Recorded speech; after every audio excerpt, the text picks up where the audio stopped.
Are you ready to perform at your highest potential? Thank you for joining this GP Strategies webinar, where we'll explore best practices and innovative insights to help you and your organization improve performance.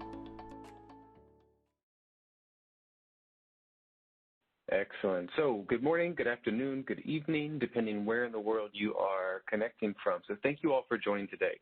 A quick little background about me. My name is Keith Keating. I have been in the industry for over 20 years. I started when I was 5, if you're trying to do the math. I am currently the Global Learning Network Lead for GP Strategies. I'm also a design thinking practitioner and a workforce futurist, as well as a current doctoral student at the University of Pennsylvania's Chief Learning Officer program. So a lot of what I will be sharing with you today is based off of both my years of experience delivering in-person and virtual sessions, as well as research that I'm doing within the CLO program. So before we get started, I want to just get a little bit of information about you, where you're located today. And this will also give you a chance to practice using the annotation tools. Annotation tools are going to be on the left-hand side of your screen. There'll be a little squiggly mark. So if you could just annotate, you can circle, you can draw, whatever you want to do. You can point. Just let me know where in the world you are connecting from today. It looks like I see a couple people from Toronto, maybe. I'm in Toronto myself. We've got East Coast, West Coast. We have India. Looks like the UK. Quite a global audience today. Someone's out in the ocean? Nope, now they've just moved to California. All right, great. Thank you for that. So, quick overview on what we're going to be talking about today. We're going to start off with the virtual learner experience, what that is and why we're talking about it. Then we'll move into virtual learning design. I'll share with you some considerations and best practices when you're designing content, and then virtual learning delivery. So the different roles that we can play, how to be engaging, best practices, and then we'll open it up for Q&A at the end. I've got a lot of information that I want to share with you, trying to condense it into 60 minutes. So we're going to jump right in. First of all, the outcome for today. The reason that I'm sharing this with you is that not only am I passionate about this, but it is very relevant and timely for our current environment. And so with you joining today, what my outcome is for you to get a deeper understanding of best practices for designing and delivering successful virtual learning engagements. Now, that doesn't just mean this is a virtual training session. All of the best practices here are relevant for meeting facilitation as well, which is a skill that's often underutilized or maybe not appreciated enough, but I love great meeting facilitation skills. And so everything you're learning here, you can apply there as well. Some rules of the road. Please minimize Outlook or your email, Teams, whatever it is that you're using. Switch off your mobiles. We only have 57 minutes now, so I just would love your undivided attention so you don't miss any of this. Kayla is going to be my fantastic moderator today, so she's going to be supporting and then participate. As Kayla said, this is very participatory. This is not one of those sessions where you just get to sit back and let me do all the talking. I want to learn from you. I want to keep you engaged. I want to find out what it is that you're thinking. So you will be asked to participate as we go through. All right, I want to start with a little public service announcement on Zoom fatigue, and I'm aware we're not using Zoom today. Zoom is your virtual learning platform or your virtual facilitation platform, and there's an issue right now with a lot of people feeling like they have Zoom fatigue, and so I just want to do a quick spot check for you and figure out what does that resonate with you? Do you feel like you're having Zoom fatigue? And again, that could be any type of virtual platform. So if you'll just go ahead and put in the chat, yes or no, or you could annotate on which of the options you resonate with. But I'm just curious if you are like me and you're a little bit fatigued with Zoom. There's actually a lot of, it's interesting because I was expecting to see a lot of yeses. There's more no's than I was anticipating to see. Some very loud yeses. A couple of people who said, not so much now, but maybe earlier on, maybe earlier in the pandemic, or maybe earlier when they, started with these virtual sessions. But yes, to a degree, some days, no. So interesting results out here. Keep them coming in. Okay. Great. So some of this might be a little forewarning to help you from getting burnt out with it. And then the others who are sort of burnt out with it, well, let me first tell you that you're not alone, that this is actually a phenomenon that we're doing a lot of research on right now, Zoom fatigue. And it is real. It's real because of the amount of visual stimulation that we are experiencing in a virtual environment. And our brain simply cannot process all of that at once. If you think about 15, 20 little video cameras, then on top of that, you've got a facilitator or a speaker, and then you probably have the slides. And that's just in this little screen in front of you. Then you have your entire world that's around you. So if you're working virtually, maybe you have your children at home, you have your pets, you have your spouse, your significant other. So you're trying to be all of that, and you're trying to be an employee and maybe a manager or a leader. There's just a lot going on for all of us. So a couple of quick tips and tricks for helping to battle Zoom fatigue. First of all, acknowledging that it is real, so you're not alone. Adjust the gallery view. Don't feel like you always have to look at all of the different videos that are on the screen, especially your own, and even think about turning yours off if you don't need to have it, because what actually happens is studies have shown that we tend to look at ourselves more, and then we critique ourselves, and then we're so busy figuring out what's my angle look like, do I look okay, I want to make sure I look nice for everybody else, but that we're not really paying attention to the content. We're too busy focusing on ourselves. So consider adjusting the gallery view. As a facilitator or a trainer or meeting facilitator, be mindful when the cameras are actually needed.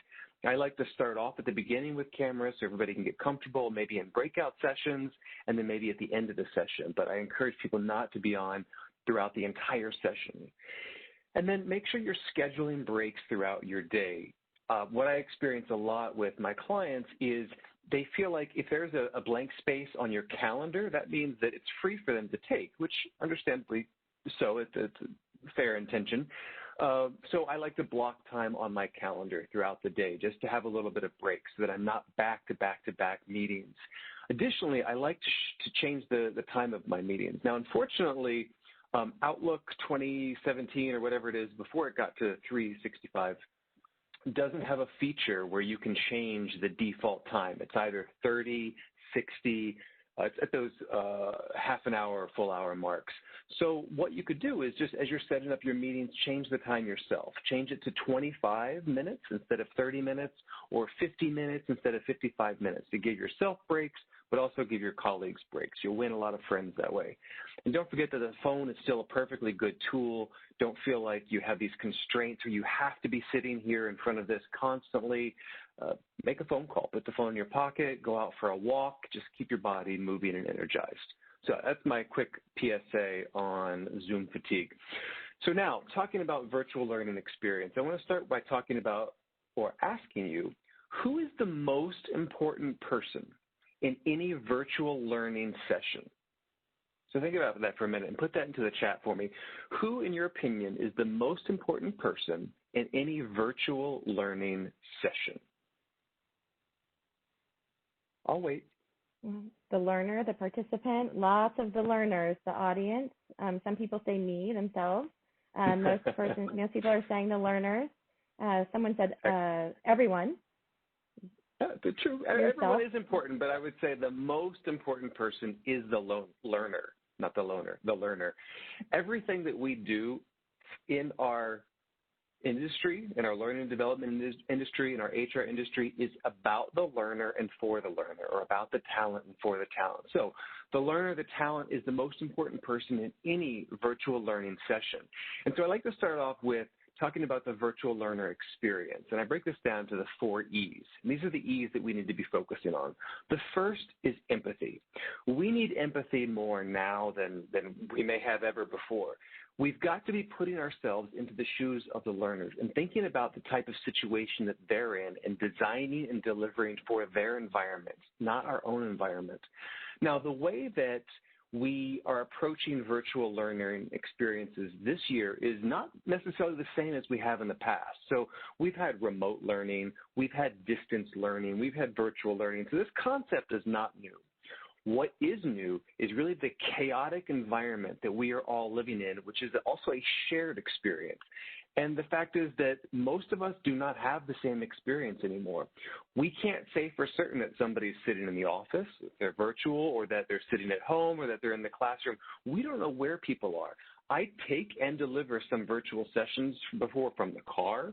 I've had to sit in the bathroom in the corner while there's work being on in the house or while family members over. So we just don't know where people are. So we have to be aware of that and think about our learner when we're designing for them.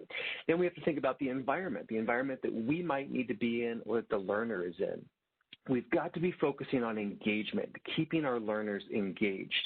And again, that the engagement right now is even more critical than it was before because the way that we value time is different now. Time is much more of a commodity for us because time is so limited now that many of us are actually living at work, given that we're working virtually. And then the fourth E is energy. When you're in a virtual environment, you've got to make sure that that energy level is high. It is different delivering for a little camera on my computer than it is delivering an in-person session. So we have to think about those differences so that we're keeping that energy level high for you as the facilitator, but also for your participants. Now, I'll talk more about these in a few minutes. Those are the 4 E's of virtual learning experience: empathy, environment, engagement, and energy. Now, a quick question for you. In your opinion, is VILT, virtual instructor-led training, as effective as instructor-led training? Do you think that virtual can be as effective as instructor-led? Again, you can use the annotations, you can put in the chat. Lots of yeses.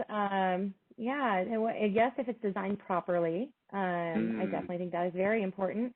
Another yes, as long as it's designed well. I think it can be yes, it can be, it depends. It can be, but it's not always the best solution. So that's a good answer. Mostly yeses. I don't know if I've seen any no's yet, depending on a few things: design, technology, and engagement. These are all very important factors. Absolutely. So it can be, so all of you are correct. It can be. Doesn't mean that it is. It's up to us to whether or not it is or can be. So a couple of data points I wanted to share with you. Training Magazine has done a survey, and 86% of virtual classroom participants have rated the experience just as engaging or more engaging than traditional classroom training. Now, I'll share with you that, as I mentioned at the beginning, I am also a student right now. So I have personally experienced being a student in the classroom, and when the pandemic hit and all overnight, I was a virtual student. And the University of Pennsylvania has done a fantastic job of that shift to virtual. It did not start out well the first week, and then they learned from that, and they've continued to evolve past that. And so the important aspect is that we are agile, we are adaptable, we're thinking about our learners, we're taking in that feedback, and we're able to adjust immediately. So it can be just as engaging. What I love personally as a learner is the chat functionality, because when we were in the classroom, although it was supposed to be synchronous, meaning it goes back and forth, the reality was it was very asynchronous. The professor would just dictate to us, would just give their monologue, and occasionally somebody might be brave enough to ask a question, and then everybody would groan because then it takes longer. So it didn't feel like a safe environment. Now in the virtual environment, we're using chat, we're engaging, it's synchronous, I can give feedback immediately, the moderator can bring in that feedback to the professor.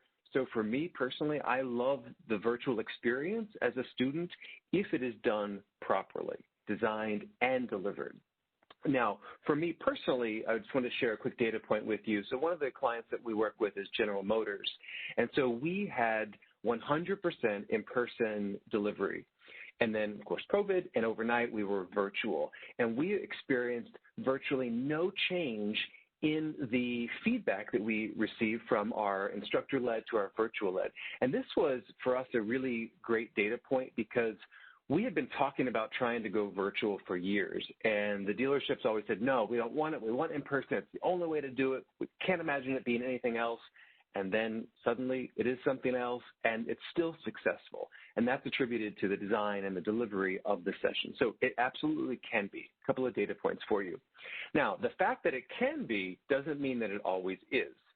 I have personally experienced a number of virtual sessions that have failed miserably, as I'm sure you have as well, and this hopefully is not one of them. So I want to ask you, in your opinion, what is the biggest reason that virtual learning sessions are currently failing? So I want you to think about this current environment that we're in, not something that you experienced 5, 6 years ago, but right now, what do you think would make a session, or the biggest reason that a session might fail? So internet connection has been one. Let's see. Oh, they're coming in so fast, I can't read them fast enough. Technology issues, participants distracted by other things, attendees not staying engaged, and another one is not being engaged enough during the learning. Let's see, one-way sessions with all talking and no activity, not enough learner engagement, lack of engagement, learner distractions, more technology, a lot around engagement. So I think there's a common theme here. If I see somebody who set a cat on the keyboard, that's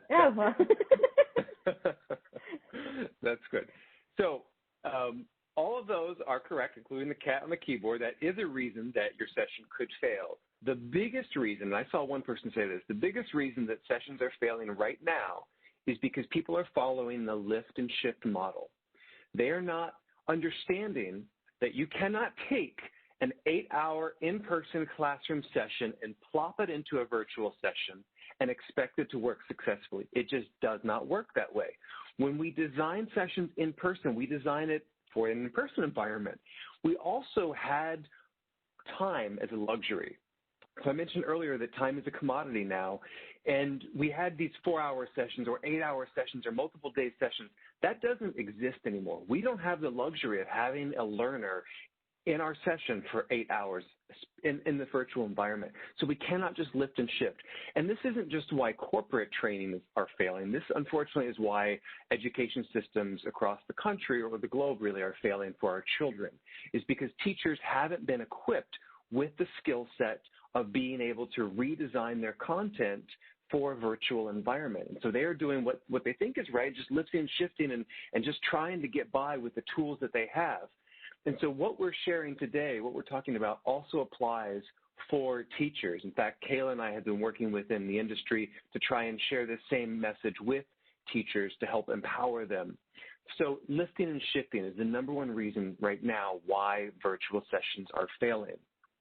The reality is what worked there in the classroom will not work here in a virtual environment. We cannot just change the venue, cut the time from 8 hours to 2 hours, not modify the content, and then get rid of all the activities, because that's what people tend to do. Well, I have 4 hours of actual content, and I had 3 hours of activities, so let's just get rid of the activities, and we'll just focus on the content. And I'll just talk at you for 4 hours, and you're going to somehow miraculously learn all this. It doesn't work. We have to upskill our facilitators, our designers, but also the participants. There's a little bit of onus here as a virtual learner that you have to figure out how to use the tools on your screen, and so it's up to us to design quickly at the beginning, a little introduction to the tools, but upskill the facilitators, designers, and participants. We have to evolve the content. We have to create hands-on activities. We need to leverage new opportunities for connections. You have to keep in mind that that virtual session that your learners may be in, for some people, that might be the only connection they have that day.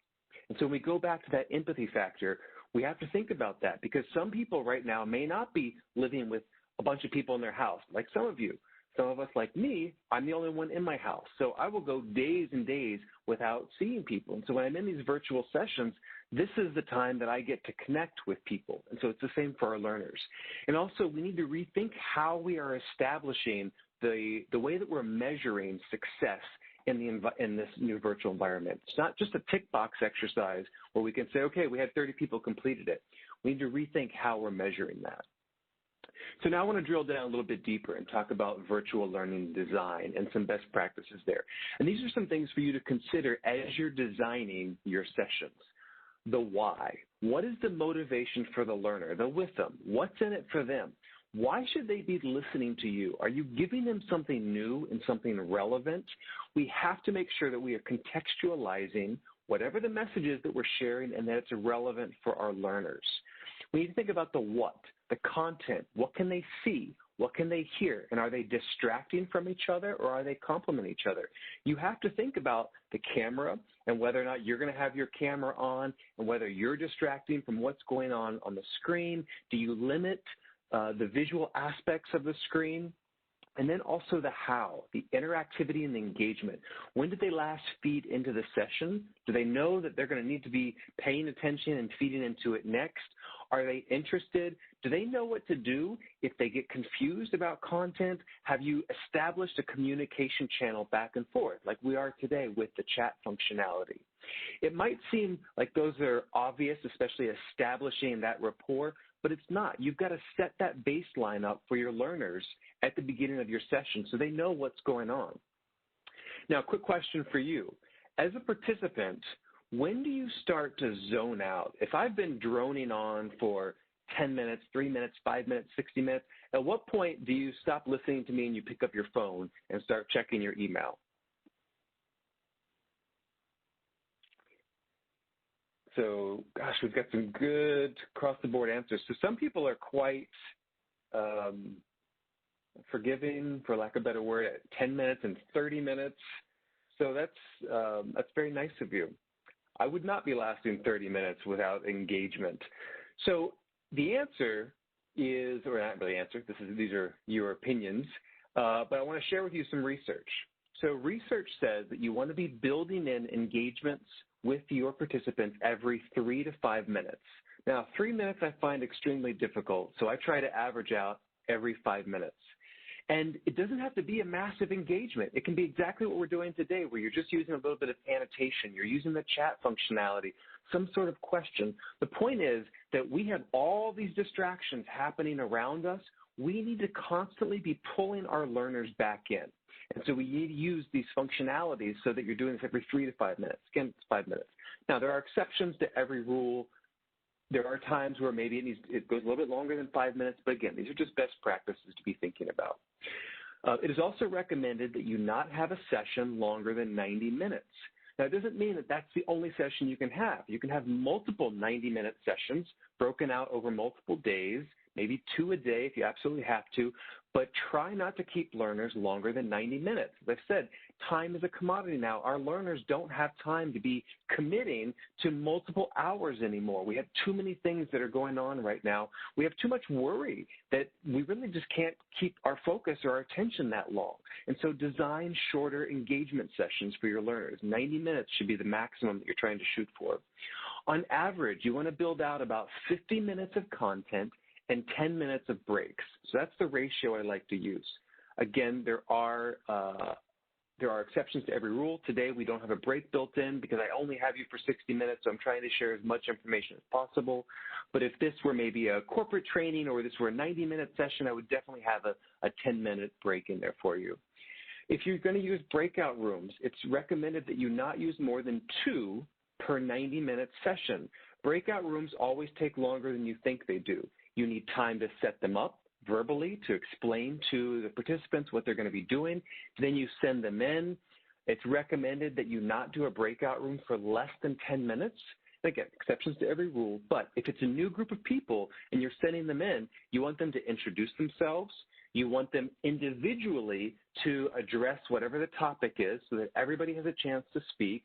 Then you want them to work together as a group. Then you're going to pull them back in, and you're probably going to do a report out. Should do a report out and let each group share. So on average, that can take, if we have a 10-minute breakout, that could take at least 15 or 20 minutes right there. So always think about exactly how long that timing is going to be. Consider your audience. Going back to empathy. First of all, the size of the audience is going to determine how you design your session.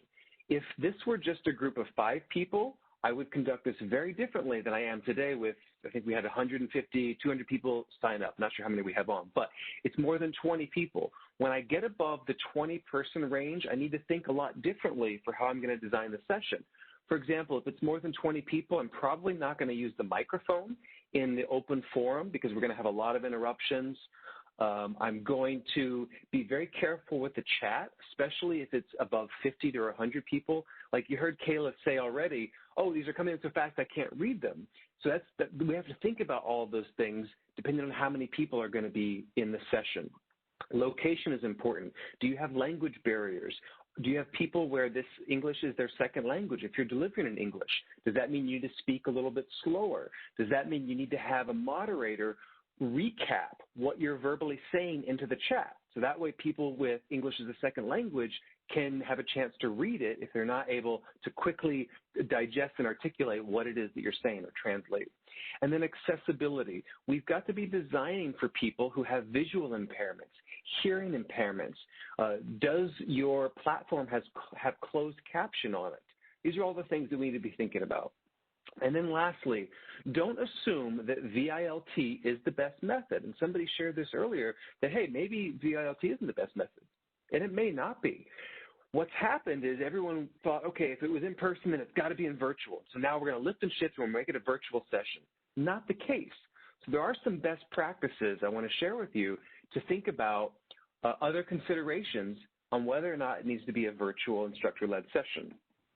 So the question that I ask, does anything require conversation, discussion, role play, or practicing? Does it need to be a synchronous environment where I as a facilitator or a coach need to engage with you? If yes, then VILT is probably a great option for you. If no, then maybe consider something else. So for example, a lot of people have forgotten that we have other tools that we can use. We have e-learning or web-based training. Not necessarily my favorite, but it's still a tool that we can use. My favorite right now in this environment is podcasts, and I'll give you a quick example why. In April, I was on a call with several chief learning officers from hospitals across the country, and they were pleading to the training industry. One particular CLO said, look, we appreciate that you're trying to make all this COVID content for us, and that's fantastic, but you are creating web-based trainings. Our people who are on the front line are in full PPE gear. They don't have time to go sit down at a computer, take their gear off, and watch some sort of web-based training.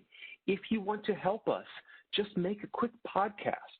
They can play it, they can put their portable device in their pocket, put their earbuds in, and they can continue saving lives with their hands while they're able to hear and listen to the information that you're trying to share. So podcasts have been a really great way to disseminate information. And that goes back to thinking about who are our learners? What are the situations that they're in so that we're designing for them? People on the front line, podcasts are a great way to share information with them. Infographics still exist, quick reference guides, video animation. So all these are still tools that we can be using.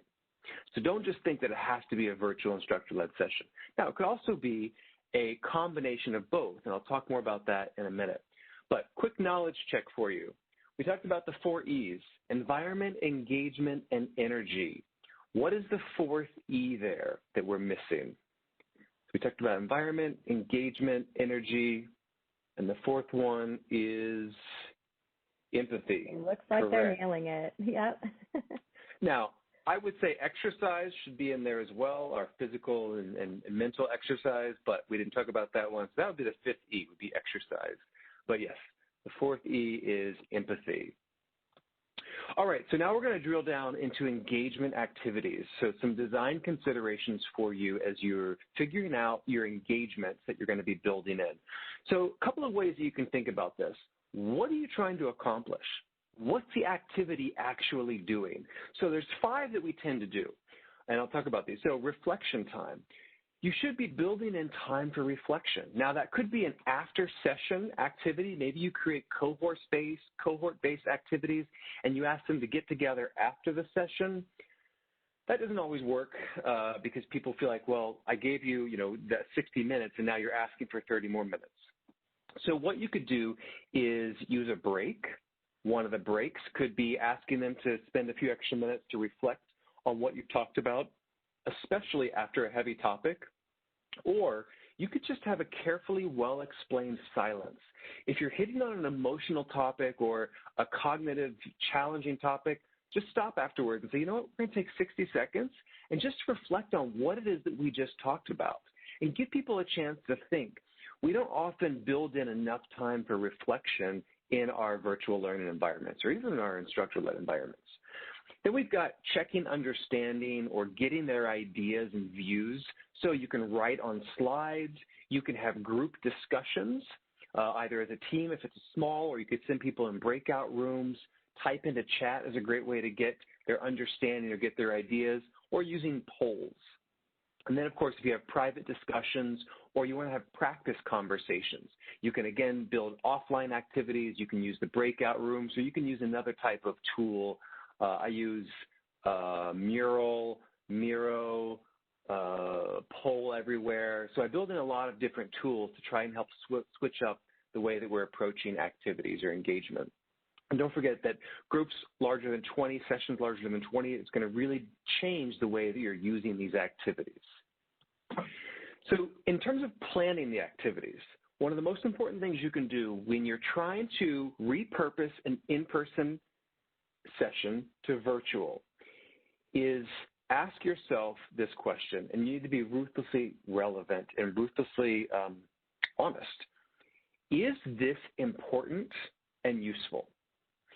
We no longer are on a nice-to-know basis. A lot of those 4 hours and 8 hour sessions had a lot of filler stuff in there. It was a lot of nice-to-know stuff because we had to fill the 4 hours or 8 hours. We're on a need-to-know. We need to give them, if we have them live with us in a virtual environment, we need to make sure we are focusing on everything they need to know, not nice to know. Nice to know goes someplace else. We figure out what's nice to know, and then we think about, can this be sent to them beforehand in pre-course? Could this be a podcast they listen to, a quick guide, a webinar, whatever it is, something that's recorded, so that everybody has a chance to get that nice to know baseline information first. And then that way when you're together, you focus on the need to know. Now, one of the questions that I usually get is, well, if we give them stuff before the session, how can we ensure that everybody did it? We can't. I'm one of the worst people for that. If I'm attending your session, you send me pre-work, I'm probably not going to do it. So a tip is what you can do. Let's say that you're sending them pre-work on topic 2A.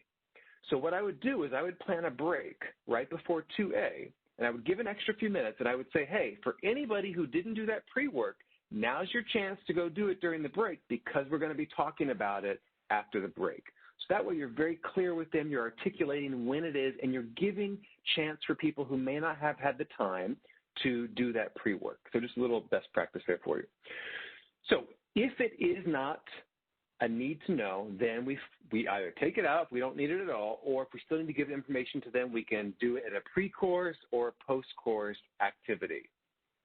And then, again, some different virtual learning elements. We've talked about checking their understanding, using video and animations help, using screen sharing helps, annotation on the slides, text chats, volunteers in groups. So a lot of different activities that we can do, but the purpose of talking about this right now is we need to focus on the need to know, not the nice to know. The nice to know, figure out how else you can deliver that information to them if it's necessary. If it's not, then take it out. Timing the activities is absolutely critical. I'll share with you that it takes me about 4 times the length of the session to really get the activities timed perfectly. So if I'm delivering a 60-minute session, it takes me, I have to run that 60-minute session myself at least 3 to 4 times before I time the activities perfectly. You need to think about how long will the activities take, where in the session do they need to be most effective, and how much time do participants need so that they're not rushed. And the best way that you can do this is to literally break this out into a storyboard. And so this is an example of one of the ways that I do this, is I'll break it out in 5-minute increments, as you see on the left-hand side, then the different sections in the flow for my session, and on the right-hand side is the detail. And I break it down literally by minute, and on the right-hand side, I use icons to help me figure out what is the actual activity that's happening right here during this time frame. This helps me so that I know exactly what's happening as I'm designing and practicing the activities, but also the overall session. Now, this is a nice, pretty layout of this. I don't always have time to do these pretty layouts, so I'll show you what's a little bit more realistic is this type of Excel layout where I just put in what's the slide that I'm on, what's happening on that slide, and what's the amount of duration that I should be on that slide. And that way, I'm just timing myself based on the slides and the activities that are in there. So kind of two different ways of doing the exact same thing. Point is, you want to storyboard out everything that you're doing in your sessions, and this really helps you get the timing down for your activities. Now, what's important when you're timing your activities, you can't do them on your own. You need to bring in other people on that second or third time that you're practicing so that you have real people go through this. So I've had family join my session, colleagues. I'll just say, hey, can you join me? And for 15 minutes, we're going to practice this activity that I want to do. And so I literally go through it with them. I send them into the breakout room. They do their bits. We pull it back in, and then we talk about the sorry, I'm just getting an alert on my computer. Your CPU usage is high. Okay, thanks. We pull them back in. That way we can actually time it. And I share that with you as a lesson learned for myself, because when I first really started redoing these in COVID in March and April, I would just practice with myself. And then when it got to a live environment, my timing was off. I was always late because there were things that I didn't think about myself that I learned from having learners or having the mock trial of the activities. So bring in people and try the activities yourself with them. All right, so let's talk about, yes. Mm-hmm. So the 2 slides back, the sample that you shared, that storyboard, do you have that in an example that you could send to everyone on this call afterwards, or is there a template that you have that you can share? Yes, perfect. We have a template, and we'll send that out. Awesome. Absolutely. So now we'll talk about some of the functionalities and features, and this is going to change depending on your platform. So it's really important that you know beforehand what your platform is. We always have that luxury, but the thing with Zoom and WebEx is there's some similar functionality. So at the last minute, it's easy for you as a facilitator to kind of shift back and forth. But one of the features that I love, so Zoom is my platform of choice. If you were going to ask, that would be my answer. Zoom is always my platform of choice for virtual sessions. It's easy to use. The breakout rooms are great. It's my favorite. My least favorite is Skype. I would never recommend Skype. My second least favorite is Adobe Connect, because there's such a steep learning curve for the facilitator to use Adobe Connect. Now, once you have mastered it, it is a phenomenal tool. It's probably the best tool for virtual facilitation. It has leaps and bounds beyond Zoom, but the learning curve is so steep that for me, I just like to keep to Zoom because of the ease of functionality for both the participants, but also for me, the facilitator. So quick interaction, nonverbal communication, really easy, quick way for you to get engagement from your learners. Some you have thumb up, thumbs down, raise your hand if you want to have people talk. This is helpful if you have groups, large groups. So if over 20 and you want to use the audio and you want to have people talk out loud, just use the raise hand function so you can figure out who wants to share, and then you can call on them. For some, you've got yes or no, you've got go slower, go faster, great verbal interactions, easy, quick way for you to have engagements every 3 to 5 minutes. Then we have, if the screen will progress, there we go. And annotations, quick interactions like we've been using here today. Again, easy way for you to get engagement from your learners. A couple of different ways that you could use annotations. So if you have a model that you've shared and you want to have a quick knowledge check on that model, or you want to just have a model where people are giving input, you can create models on the screen and have people type it in. You can use knowledge checks, like in the upper right-hand corner about what planet is nearest to the moon out of those 3, which actually the real answer is not even listed there. Or maybe you have categories and you want people to fill in the categories. You could use annotations for that.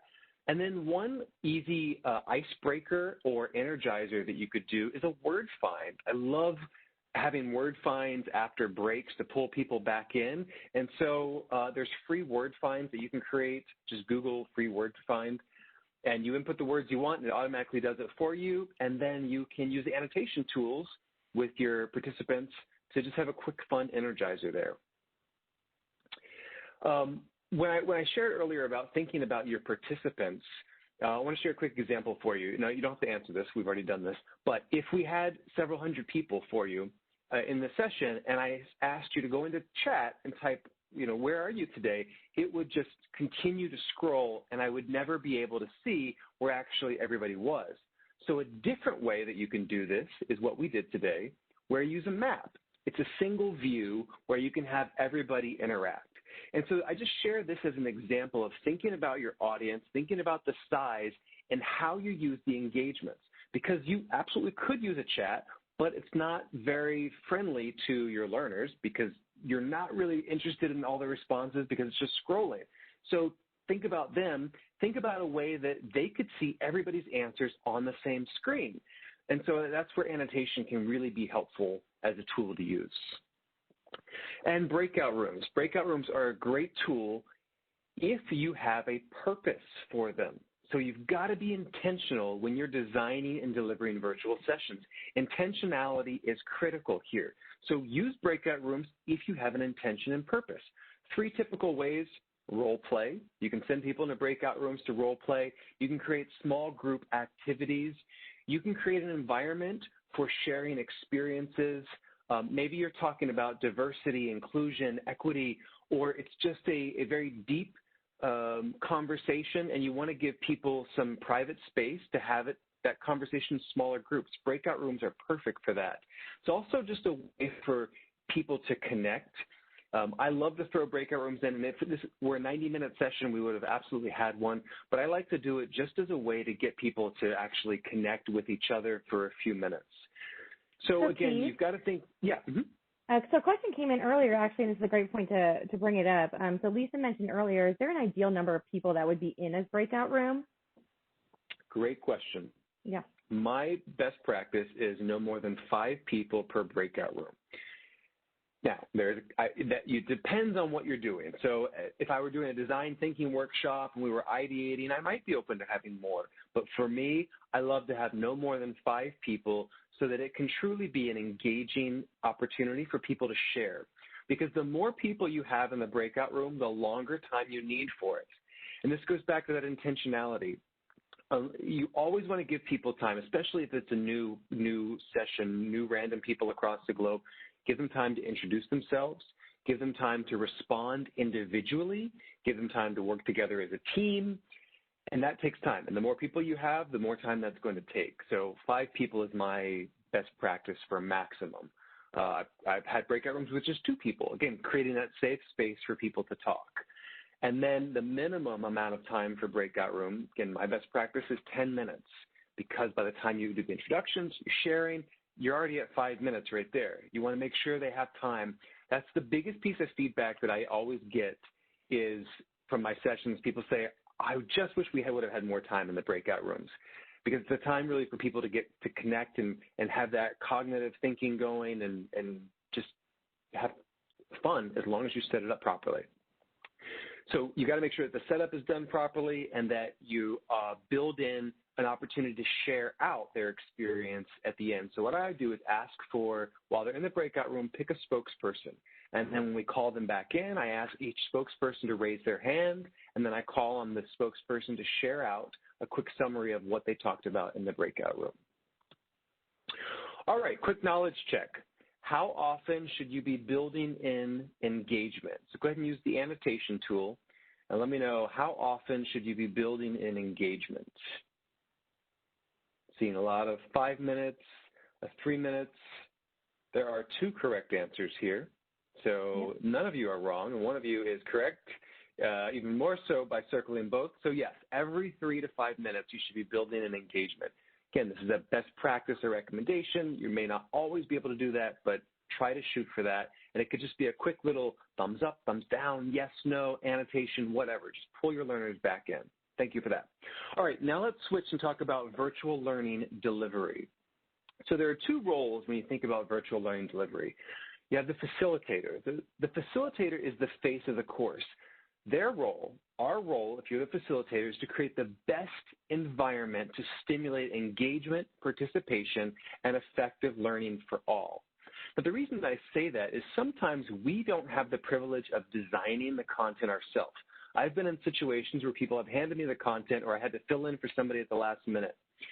Let's say that you only have a couple of hours before you are delivering that and you've got that content. Still, you have the opportunity to go in and think about where could I add some engagement? Where could I make sure and pull the learners in? How can I really increase the opportunity here for the learners to learn? So I just share that to say, don't feel like it's an out for you. If you didn't design the content and then you're like, well, I didn't design this, so this is what I have to deliver. No, you can create opportunities to pull your learners in by just having the chat, by using the annotation tools, by using whatever. Even if it's not designed in there, you could just say, hey, why don't you share with me your thoughts about this? Does this resonate with you? Tell me what you disagree with about this. Just find some open-ended type empathy questions to get them engaged, even if it's not built in. So what does it take to be an effective facilitator or trainer? Engaging, high energy, attention to your audience. You need to know who your audience is and be paying attention to them. You need to create the environment for them. And also, it's your responsibility to learn from both good and bad experiences as a facilitator, but also as a participant. We've all been in bad VILTs. Learn from that. Figure out what didn't work there so that you don't replicate that. That should be your baseline of what didn't work there so that you're not repeating that. In a live training event, would you do all the talking? Would you read word for word your speaker notes? I have seen virtual sessions where literally the person was like this reading their notes. Now, I get that it might be a new topic for you, but there are different ways that you can do that. So let me give you another cheat of mine. Get your iPad, get your notepad or whatever it is, and you can literally put it on your screen, resting up. And right now I'm actually reading from my iPad, but you think that I'm still looking at you. So again, it's our responsibility to create the best environment, and by reading from our notes is not creating a great environment for our learners. We want them to feel like they can trust us. And so one way to do that is if you have notes that you want to read, get a second device, rest it up so that it looks like you're still presenting to them even though you're checking out your notes. Would you never take a break? Would you leave your phone turned on? Would you leave your Outlook turned on? That's one of the things that I see happen over and over again. Someone forgets to close their Outlook as a facilitator. All of a sudden their emails start popping up or their texts start popping up on the screen. Close everything out. We wouldn't do that in a real classroom. So why would we do that in a virtual classroom? So I talked about this. I forgot the slide was in here. There is some exception for reading from speaker notes. It could be compliance related or mandatory training related. That completely understand. But if you're going to read from your notes, make sure it's on a different device so that the audience can't see that you're reading from your notes. Question for you. In your opinion, can you wear your pajama bottoms while you deliver virtually? Is it okay to wear your pajama bottoms? There are some people who say yes. This is quite a mixed group. Yes, quite a mixed group. The answer is no. You cannot wear your pajama bottoms. Here's why. You don't want to be the facilitator where your child runs in, opens your door, and starts screaming, and you have to stand up and run after them, and you're in your pajama bottoms. I've seen that on sessions, or for people that still have landlines.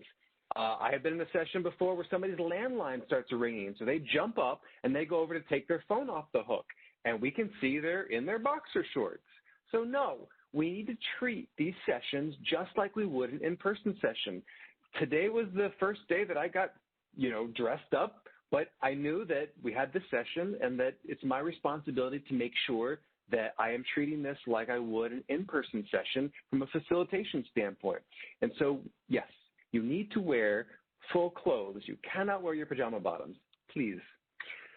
So it's our responsibility to set the stage. First of all, you need to be comfortable as a facilitator, and we may not always have the ability to be delivering in our environment. So I mentioned earlier that I've delivered in a car.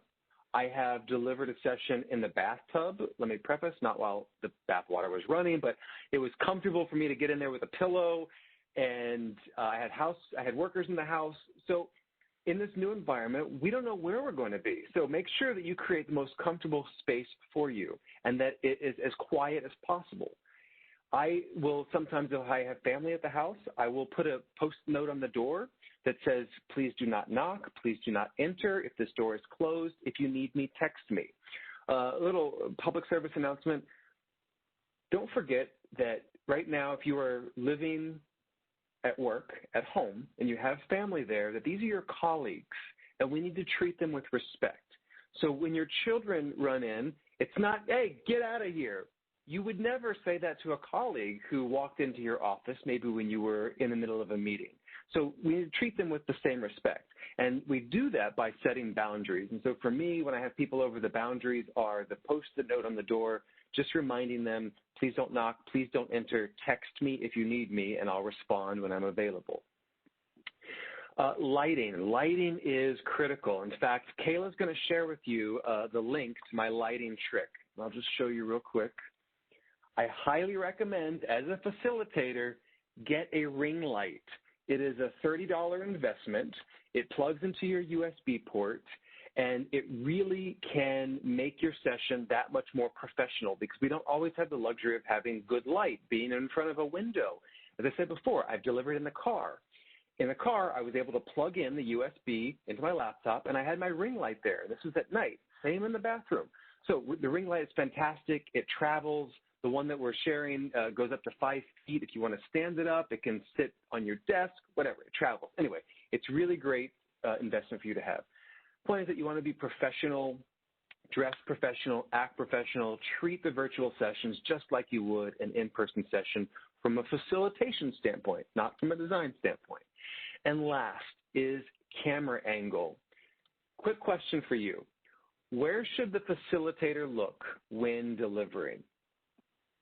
When you're in a virtual session, where should the facilitator look when delivering? I'm seeing a lot of cameras. Absolutely. I'll give you some caveats in a minute, but I have this little Post-it note right here. Hopefully you can see it. And it says, look here, and it points to the camera. And I've had that there since we first went on lockdown in COVID, and it's luckily stayed there. It's a really good Post-it note, to remind me that that's where I constantly need to look. It was very challenging at first to readjust where I'm delivering to, but I use this in meetings. Anytime I'm on a virtual session, I don't care what it is, that's where I'm looking because it creates this connection between us. It lets you feel like I'm looking at you. But I'm not. I'm actually looking at, of course, the little camera, and so it is challenging as a facilitator. So that's why I have that little reminder there to say, look here. There are times where you do need to look elsewhere. So if you're doing an engagement activity and there are cameras on and you want to see the participants, especially for icebreaker discussions or things like that, of course you're going to look down, you're going to check out their camera. But for the most part, you want to be looking at your camera when you're delivering. Now, the time when I typically go back and forth is if I'm having a dialogue or a Q&A. I'll talk to the camera and then open it up for questions, and then I'll look at you while you're responding so that I can see your body language, just connect with you so I can see you and make that connection. And then when I speak back, I'll look at the camera. So look at your camera, not at your screen. Use hand gestures, even though no one has seen them. You might have seen my hands a little bit today, probably not in real life. I don't speak with hand gestures, but in virtual sessions I do because it helps me keep my energy level high, and sometimes it comes across as a higher energy level for you as the participants when my hands do make it into the camera. Know the platform. Knowing the platform is just as important as knowing the content. It's so frustrating when you get on a virtual session and the facilitator doesn't know how to use the tools there. It's our responsibility to do the homework to learn the tools. There's only about 5 or 6 main tools out there. A lot of them have free accounts. If they don't have a free account and you're doing something new for an organization, ask them to set up a prep session. I always do a prep session with new organizations, especially if it's a new platform, even if it's just a 30-minute check-in. And I cannot stress this enough. I'll give you an example. I do a lot of ATD sessions, and every ATD group is different. One of them, I made the mistake last week. I know I just said I always do prep sessions, but this one I didn't do a prep session. And 15 minutes before we joined, and they didn't know what annotation was when I asked them to make sure the annotation tools are turned on. So these are things that are our responsibility as a facilitator to make sure are set up beforehand, not the day of. So lesson learned for me, good reminder. So know the platform. All right, the second, I said there were two roles in facilitation. One was the facilitator, and the second is the moderator. Moderator is such an important role that Kayla is playing for me today. The moderator really ensures the smooth delivery of your session. I recommend a moderator regardless of how few people you have. When I have sessions for 5 people, I still have a moderator on there. It allows me to maybe take a break for a few minutes from speaking so that you, the participants, can hear somebody else's voice so that it helps, again, break up that monotony. It helps with the chat. I love having moderators continue to stimulate conversation in the chat, especially if they're familiar with the topic, so they can be answering questions and also recapping key points in the chat. So always, always have a moderator if you can. Now, the caveat is if you can. We don't always have the luxury of having a Kayla. And so there are a couple of best practices I do. One, I will ask a colleague, sometimes a friend, or an experienced family member to join the session if it's that important. If no one is available to support, then what I do is at the beginning of the session, I will ask, on a scale of 1 to 5, what's your experience level with this topic? And anybody that is a 5, I will ask them, or 4 or 5, but I start with the 5s, I will ask them, do you mind playing the role of the moderator today? And here's why. I always get nervous with the person who's the expert with the content, because are they going to be bored? Am I telling them everything they already know? Having them be the moderator is a great way to keep them engaged because they can share a bit of their expertise potentially in the chat if it's relevant, but it just keeps them engaged more than it would be as if they were just a participant. So that's a little trick that I use, asking for a moderator volunteer based on the experience level. So moderators are great because they can be the technology experts to help you if there's any hiccups. Also helps the participants with technology hiccups. They watch the chat. They're able to monitor the sound, the attention, feedback Q&A, and then the breakout room monitor as well. So last couple of thoughts. Practice, practice, practice as the facilitator. Practice isn't the thing that you do once and then you're good. Practice is the thing that you do that makes you good. I am always practicing, whether it be through an ATD session, whether it be through sessions like this, through GP. Practice and experience can sometimes be the same thing. So just getting that continuous experience so that your skill sets are staying fresh.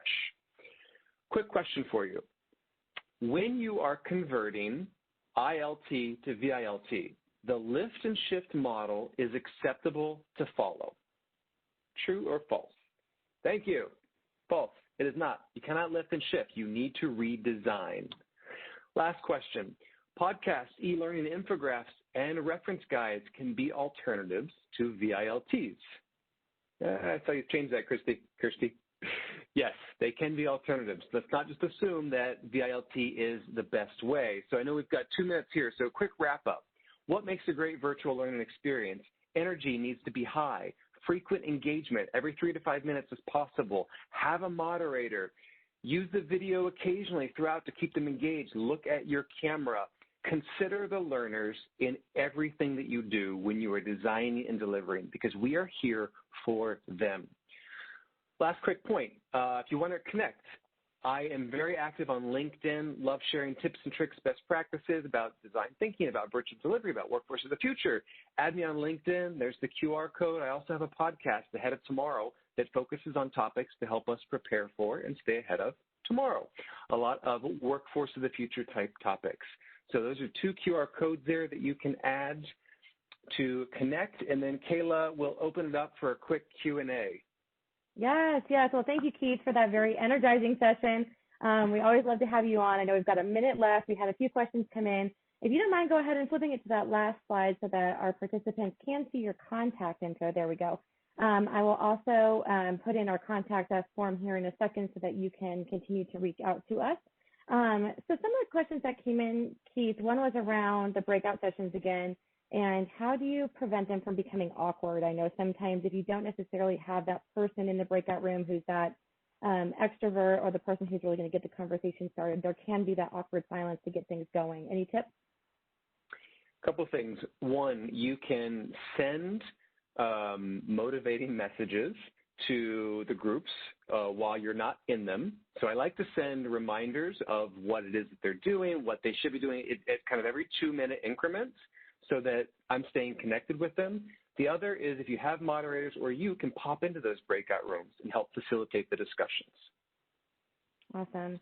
I want to share a quick go link in the chat just for everyone. This is a fantastic site I recommend all of you checking out. It's called Collaboration Superpowers, and this is an exhaustive list. I've never seen a list this great of all the virtual collaboration tools that are out there and the different functions and usages for them. And there's a lot of guides and best practices here. So I have no affiliation with this. I'm just sharing that this is the tool that I always go to and recommend when anybody asks, how do we collaborate virtually? Love it. We are a minute over. I'll go ahead and take 1 or 2 more questions. For those of you who have to drop, we will be sending out a recording of today's event as well as a modified version of the PowerPoint. I know there's a lot of really good insights in here that you guys are probably wanting to see and share with your teams. I want to answer Karen's question real quick. Yeah. Because it's a great question. So, yep. Karen, the answer to your question, how do you entice people to speak up in a virtual session? I set that at the very beginning in that code of conduct or rules of the road. Like today, I knew that we wouldn't have audio, so I didn't specifically say it. But in normal sessions, I let people know at the very beginning, you will be called upon, so be ready. And by setting that groundwork and that foundation, I've opened that doorway, if you will, for communication. And so then it's important to start calling on people very early on, so you're setting the tone and the stage. If you go 30 minutes and you haven't called on anybody and then you randomly pick somebody, it's a little uncomfortable at that point because you've already set the cadence for the session. So whatever you plan on doing throughout the session, start it at the very beginning, so that way you're setting the tone so people know. And also be prepared that someone may not want to speak. So, hey, Bob, what do you think about this? You know, Bob doesn't respond. Okay, Bob, I get you're busy, no problem. Move on to someone else. Don't take it personally and just keep things moving. Awesome. Okay, so one more question that came in around icebreakers. So, you know, any tips or tricks on getting the meeting started? Do you recommend icebreakers? I love icebreakers.